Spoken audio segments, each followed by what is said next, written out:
We've all seen it. The late-night texts filled with passive aggression, the subtle digs disguised as jokes, the endless cycle of push and pull, where closeness is immediately followed by distance. We call it relationship drama, and it's addictive. But why?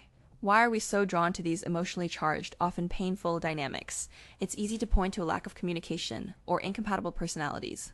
But the truth runs far deeper, and it has less to do with love and more to do with a primal human drive power. Think about it. We're bombarded with stories of romantic turmoil in movies, books, and especially on social media. These narratives often glorify the intense highs and lows, presenting them as hallmarks of a passionate, real connection. We're taught to believe that if it's not a little bit difficult, a little bit uncertain, it's not worth having. This is the illusion that struggle equals depth, and that a relationship devoid of conflict is somehow superficial. We fall for this because it offers a simple explanation for complex feelings. It allows us to frame our own relational struggles as evidence of something profound, rather than a sign of something less desirable. This belief system is deeply ingrained, a product of cultural narratives that have equated romantic intensity with romantic validity for generations. It's a comforting lie because admitting the truth can be uncomfortable. The truth is, what we often perceive as passion is actually an imbalance of power, an intricate dance of attention and perceived value. When one person consistently invests more emotional energy, time, or effort than the other, a subtle but significant shift occurs.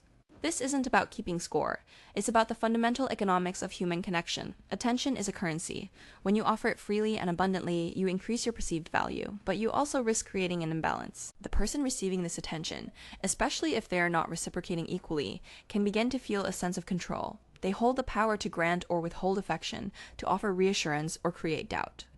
Consider the common behavior of leaving someone on read. On the surface, it might seem like a minor annoyance, but the hidden mechanism at play is the deliberate withholding of affirmation.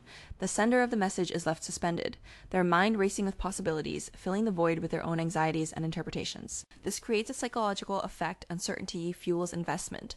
The longer they wait for a response, the more mental energy they expend, the more they might ruminate on the interaction, and paradoxically, the more important it can feel.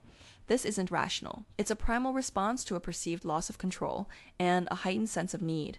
This leads us to the core sequence we see play out so often. Behavior: someone consistently initiates contact, expresses deep interest, and makes grand gestures. Hidden signal: I value you highly and am willing to invest significantly. Psychological effect: the other person experiences a surge in perceived value and a sense of being pursued, which can trigger feelings of attraction and a desire to reciprocate, or in a power play, to withhold that reciprocation. Consequence: an investment imbalance is created. The initiator, having put more on the table, becomes more invested and thus more vulnerable. The responder, having invested less, maintains more control and emotional distance. The alternative, of course, is a balanced exchange where both parties express interest and invest energy in a way that feels equitable. But this balanced exchange often lacks the same dramatic tension that keeps us hooked. This pattern fosters an identity shift in the person who is constantly seeking validation. They become defined by their pursuit. Their sense of self-worth becomes tied to the other person's reaction, their responses, their level of engagement. They adopt a mindset of seeking external approval, constantly trying to decipher cues, to understand what they need to do or be to elicit a positive response. This is a precarious position, leaving them vulnerable to the whims of the other person. The healthy alternative is to shift from seeking validation to understanding your own position. It's about recognizing that your worth isn't determined by someone else's attention, and that true connection comes from mutual respect and equitable investment. So, what's the actionable step you can take within the next 24 to 48 hours? It's simple yet profound. Observe your own investment. Notice where you are consistently giving more than you are receiving, not in a tit-for-tat way, but in a broader sense of emotional energy, time, and effort.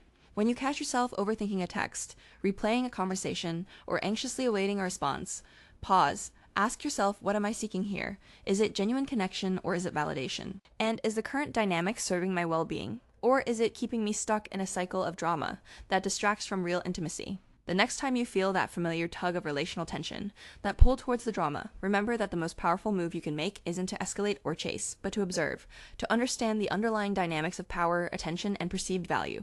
It's not about winning or losing, it's about recognizing when the game itself is keeping you from the prize of genuine connection.